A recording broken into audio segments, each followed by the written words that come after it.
Apertem os cintos, pessoal! Vamos conhecer a história de um homem que revolucionou o submundo do crime no Canadá. Scott Steiner, motociclista, autor de atentados à bomba e executor brutal. Scott Steiner era um motociclista fora da lei, membro do clube de motoqueiros Hells Angels em Montreal, Quebec, Canadá. Sua história é uma jornada intensa pelo lado sombrio das guerras de motoqueiros em Quebec. Você sabia que entre 1994 e 2001 mais de 160 pessoas perderam a vida na guerra de motoqueiros em Quebec? A guerra de motoqueiros em Quebec durou 8 anos. Mais de 160 pessoas foram mortas, e isso tornou o homem no centro de tudo infame. Ou que os Hells Angels controlavam cerca de 80% do tráfico de drogas de Montreal no auge deles. Scott Steiner estava no centro de tudo isso. Desde seus humildes começos em Wisconsin até seu fim sangrento no Rio São Lourenço, a vida de Scott Steiner foi uma verdadeira aula de violência precisa e perfeita. Ele passou de malandro de rua a executor dos Hells Angels em apenas 5 anos. No auge, ele faturava mais de $100 mil por mês só com a venda de cocaína. Sozinho. No início dos anos 90, o que sabemos é que ele se tornou um dos membros mais respeitados dos Hells Angels no quesito temperamento explosivo. E ele fazia parte do capítulo de Montreal, sendo extremamente influente no início. Ele era dono de agências de strippers e serviços de acompanhantes, que são ramos de negócio que os Hells Angels adquiriram ao longo do tempo. Essa é a especialidade deles. Mas aqui está o ponto principal. O ato mais notório de Steiner, um atentado à bomba que matou um garoto de 11 anos, levou à sua queda e provocou uma mudança na lei canadense. Quer descobrir como um jovem privilegiado virou um dos criminosos mais temidos do Canadá? Fique por aqui. Esta é uma história de poder, traição e o alto preço de viver no limite.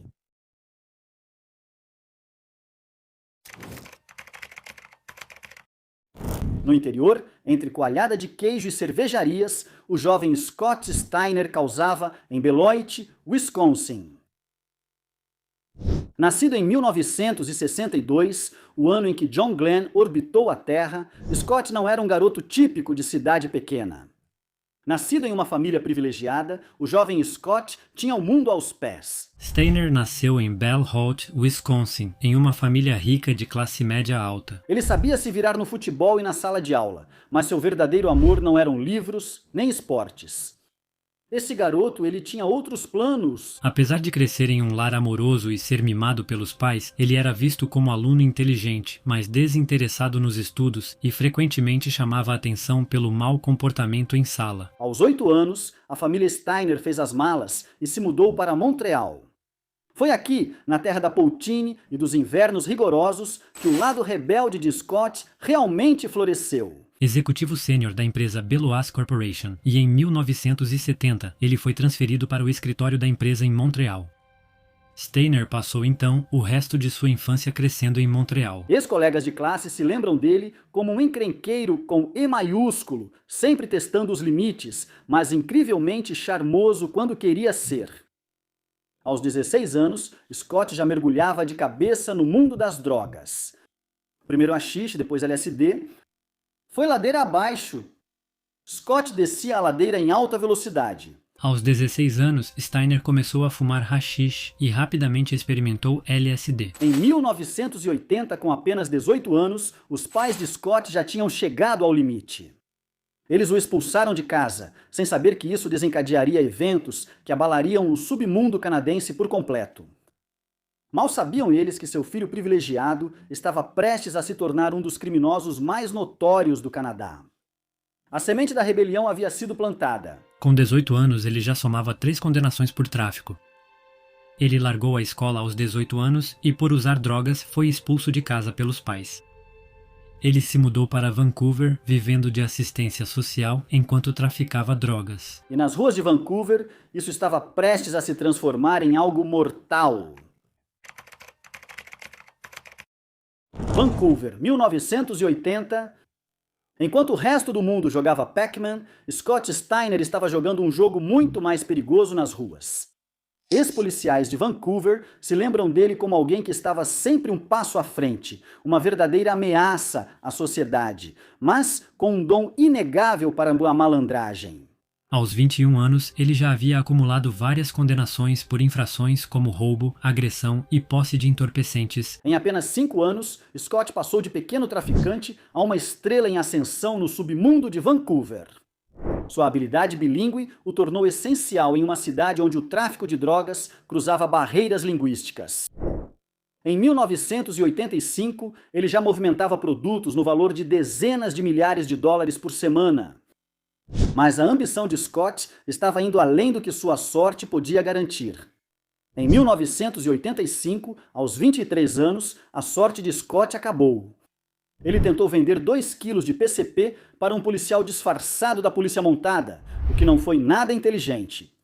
Esse erro lhe rendeu 5 anos de prisão, mas para Scott Steiner, a cadeia não era um castigo.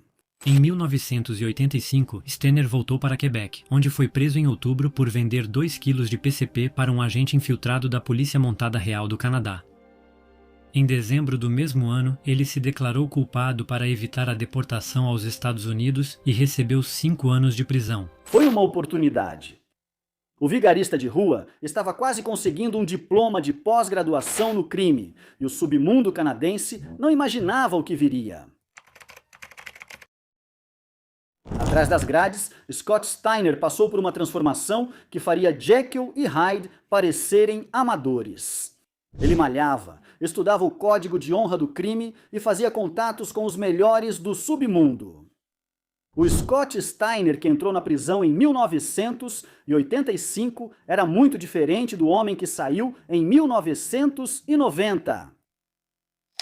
No mundo confinado da penitenciária, o charme e a inteligência de Scott encontraram um novo propósito. O relatório penitenciário de Steiner indicava que ele era extrovertido e de bom temperamento, respondendo às perguntas sem relutância e com uma transparência notável. Ele gostava de musculação, mas o relatório também dizia que seu corpo era amplamente tatuado, algo que na época no Canadá era visto como sinal de ligação com o crime. Apesar disso, os responsáveis penitenciários notaram que ele tinha qualidades interessantes, um potencial acima da média e que era mais marginal do que realmente degradado. Dinheiro tornou-se uma esponja, absorvendo o conhecimento dos criminosos mais experientes. Ele aprendeu a arte da intimidação com os capangas da máfia. Com os criminosos de colarinho branco, aprendeu sobre lavagem de dinheiro. Com os gangsters da velha guarda, absorveu as regras não escritas do submundo do crime. Mas a lição mais valiosa de Scott veio ao observar as dinâmicas de poder dentro da prisão. Ele viu como a influência podia ser exercida sem autoridade oficial, como a lealdade podia ser comprada e vendida, e como o medo podia ser a moeda definitiva. Quando chegou a data de sua libertação, em 1990, Scott Steiner estava mais do que pronto para voltar ao mundo do crime. Ele tinha a mente de um grande mestre de xadrez e a crueldade de um tubarão. O submundo canadense não saberia o que o atingiu. Ele foi libertado em liberdade condicional. Em 1988, Steiner foi acusado de ter atuado como capanga para um agiota. Um homem endividado denunciou à polícia que Steiner o agrediu e ameaçou de morte. Steiner foi condenado a 10 meses de prisão, mas libertado em meados de 1989. Os responsáveis penitenciários perceberam nele uma moral flexível e grande apreço por si. Quando saiu pelos portões da prisão, Scott não estava procurando redenção. Ele estava procurando um império e sabia exatamente onde começar a construí-lo. No mundo dos motoclubes fora da lei, cheio de couro e cromados. O cadinho da prisão cumpriu seu papel. Scott Steiner entrou como metal bruto e saiu como aço temperado. O crime estava prestes a ter uma nova estrela em ascensão. E que Deus ajude quem ousasse ficar no caminho dele.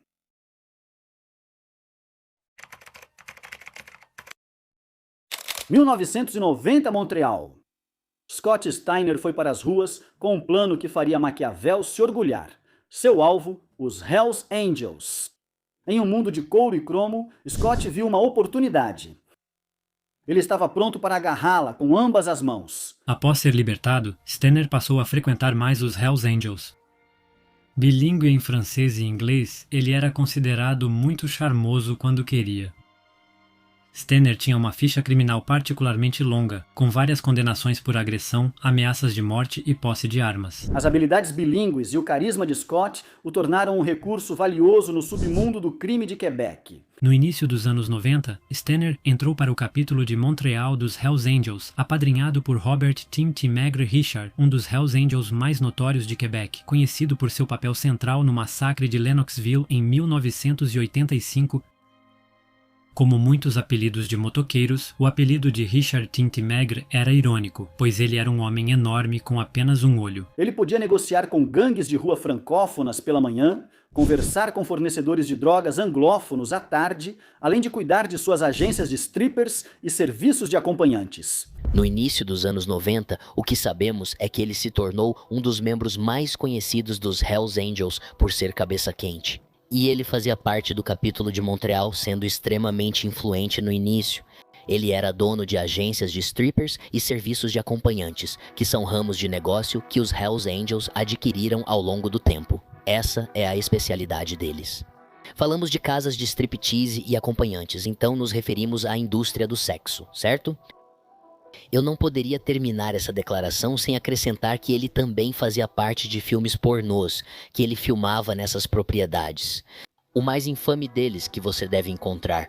Não procurei, nem fui atrás disso, meu amigo. Eu não tenho interesse. Chama-se Babes Angel. Agora, Em uma província dividida por idioma, Scott era um criminoso chamado Rosetta Stone. Em 1995, Scott não era apenas uma promessa, ele era uma estrela em ascensão, no universo dos Hells Angels. O objetivo, Benoit Roberge, do Serviço de Polícia da cidade de Montreal, declarou que Stenner começou na base, mas rapidamente ganhou influência ao se envolver profundamente na Guerra dos Motoqueiros. As autoridades descreveram Stenner como sendo alto, forte e dotado de um poder de persuasão, mas que seus modos impulsivos e agressivos não o tornavam popular entre todos. Ele tinha sua própria equipe, seu próprio território e estava ganhando mais dinheiro do que alguns dos membros mais antigos. Mas as ambições de Scott foram além. Não, ele estava apenas começando. Tornou-se o principal rival do presidente nacional dos Hells Angels, Walter Nargil Stanek, e não escondia sua opinião de que seria um presidente nacional melhor. Stenner zombava de Stanek pelo fracasso do clube afiliado Demon Keepers em 1994 e, refletindo a perda de prestígio de Stanek, seu guarda-costas, Donald Bamba Magnusson, passou a servir Stenner. Kane relatou aos seus superiores da Polícia Montada Real do Canadá que Stenner mantinha relações tensas com Stanek e seu adjunto David Wolf Carroll. Ele também indicou que Stenner já era o chefe de sua própria facção dentro dos Hells Angels e que sua amizade com Richard lhe dava mais influência do que seu simples status de prospecto deixava transparecer. Enquanto Scott avançava na hierarquia, deixava ossos quebrados e promessas não cumpridas pelo caminho. Ele fazia amigos em cargos altos e inimigos em todos os outros lugares. Em 1994, Kane relatou que Stenner havia se tornado o braço direito de Maurice M. Boucher e que ele estava comprando explosivos C4 para fabricar bombas. No final de novembro de 1994, Stenner mandou colocar 10 bombas ao redor de Montreal com o objetivo de matar membros do Rock Machine, mas nenhuma explodiu devido a detonadores defeituosos. Kane descreveu Stenner como um agressor extremo, disposto a tudo para vencer a guerra dos motoqueiros dos Hells Angels, preferida de Boucher. Stenner recebia mais que os outros membros em Montreal. Ele frequentemente zombava de seu rival David Wolf Carroll, gabando-se de sua renda superior. No mundo dos motoqueiros fora da lei, inimigos são oportunidades esperando para surgir. E Scott Steiner, ele estava prestes a aproveitar a maior oportunidade de todas. Stenner fornecia dançarinas de striptease por todo o Canadá e pelas Antilhas. As dançarinas de striptease canadenses francesas que ele recrutava atraíram a máfia de Nova York e um membro da máfia contactou Stenner para levar dançarinas a um clube da máfia na República Dominicana. Kane indicava que o complexo, que incluía apartamentos e uma marina, servia de fachada para a lavagem de dinheiro. Stenner aceitou recrutar dançarinas de striptease, mas somente em troca de uma parte dos lucros do clube, o que ilustrava sua ousadia e ganância, não hesitando em enfrentar a máfia. Nos anais da história do crime, em sangue. 1995 marcou um ponto de virada na carreira criminosa de Scott Steiner. Ele virou o homem de confiança dos anjos para explosivos. Steiner, porém, era um dos principais arrecadadores dos réus e especialista em fabricar bombas. Foi Steiner quem recrutou Danny Kane, que mais tarde se tornaria um informante policial extremamente valioso dentro dos Hells Angels. Ex-agentes da lei o descrevem como um psicopata violento e cruel. Um homem que via beleza na destruição. O criminólogo canadense Steven Schneider classificou Steiner como um psicopata ambicioso e um dos homens mais perigosos dos Hells Angels. Steiner era responsável pela fabricação de bombas, matou pessoalmente membros do Rock Machine e comprou fotos aéreas de Montreal para planejar melhor seus assassinatos. A experiência de Scott com explosivos o tornou indispensável para os Angels em sua guerra contínua contra clubes rivais. Em outro relatório para seus superiores, o policial em novembro de 94, Kane, declarou que Mon Boucher dava as ordens de execução para a guerra atual com os Rock Machines. Steiner é o executor. Ele orquestrou atentados à bomba com uma precisão que era quase artística. Quase, se não fosse pelo rastro de corpos deixados para trás. Em janeiro de 95, Kane informou que Steiner circulava por Montreal à procura do chefe do Rock Machine, Paul Porter, com a intenção de matá-lo. No mesmo mês, ele participou de uma tentativa de homicídio contra André Curly Sauvageau, dos Rock Machine, o que resultou em uma perseguição de carro. Mas em 9 de agosto de 1995, as ações de Scott ultrapassaram um limite que até mesmo os criminosos mais endurecidos do mundo dos motoqueiros acharam difícil de aceitar. Uma bomba destinada a um membro de um clube rival matou um menino inocente de 11 anos, Daniel Desrochers. A comoção pública foi intensa. Em 1995, Kane informou que Steiner ainda era cidadão americano, o que levou o governo canadense a emitir uma ordem de expulsão contra ele. Boucher sugeriu a Steiner que, se ele fosse expulso, poderia comprar a cidadania mexicana por apenas $30 mil. Segundo Kane, Boucher e Steiner elaboraram um plano para ganhar a simpatia do público, matando um dos seus de maneira particularmente brutal, na esperança de que o público culpasse os Rock Machine. Eles decidiram que Mark Dubé, um pequeno traficante de drogas que trabalhava para os Hells, seria o escolhido para ser sacrificado. A polícia formou uma força-tarefa especial e a pressão sobre os clubes de motoqueiros aumentou. Mas Scott, ele não diminuiu o ritmo. Se fez algo, só aumentou o esforço. Em 9 de agosto de 1995, Dubé foi morto por uma bomba controlada por controle remoto colocada em seu Jeep, enquanto um garoto de 11 anos, Daniel Desrochers, que brincava do outro lado da rua, também foi morto. Em 1996, Steiner foi morto, algo de que a maioria de vocês provavelmente nunca ouviu falar. Eles chamavam de La Vigueur e ficava em Île-Jésus, a Ilha de Jesus. E se tornou a base de operações de Steiner, onde ele conduzia seus negócios com outros clubes fantoches ou com os Hells Angels. Eles iam e se reuniam lá. É como se fosse um mini bunker próprio dele, por assim dizer. Apesar do aumento da vigilância, Scott Steiner continuou a subir dentro dos anjos. Em 1997, ele já estava ganhando mais de $100 mil por mês só com a venda de cocaína. Ele expandiu para a prostituição, a agiotagem e até mesmo negócios legítimos. Scott Steiner estava construindo um império, mas no submundo do crime, quanto mais alto você sobe, maior é a queda. Scott Steiner estava prestes a aprender essa lição da pior forma. Em 1996, ele recebeu o patch especial 50 Feet, com runas SS em forma de raio, concedido a quem mata pelos Hells Angels, além do patch completo. À medida que o milênio se aproximava, a paranoia de Scott crescia, junto com seu poder. Isso acusava Steiner e Magnusson de serem informantes, destacando que a tentativa do governo de expulsar Steiner aos Estados Unidos falhou, levando-o a concluir que Steiner colaborava com a polícia. Kane, tentando afastar suspeitas, incentivou Carroll a seguir a ideia de que Steiner era um informante infiltrado nos Hells Angels. As suspeitas sobre Steiner e Magnusson cresceram após a apreensão de 31 quilos de maconha e 200 comprimidos de êxtase, destinados a serem vendidos para traficantes de drogas no norte. Ele começou a ver inimigos em todos os lugares, até mesmo entre os mais próximos a ele. Relatou, no final de 1995, que Steiner estava perdendo credibilidade com muitos membros do capítulo de Montreal que não gostavam de seus métodos ou de sua maneira de agir em geral. Em março de 1996, ele recebeu o patch especial 50. O Homem-Bomba estava prestes a se tornar a vítima da explosão, e a explosão abalaria todo o submundo canadense.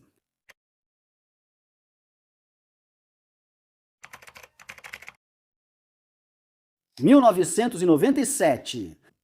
Scott Steiner estava no auge de sua carreira, mas a paranoia estava se instalando como um rigor mortis.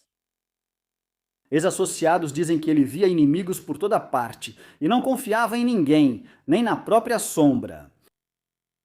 Em 4 de novembro de 1997, Scott e seu fiel guarda-costas, Donald Bum Magnusson, partiram para uma reunião.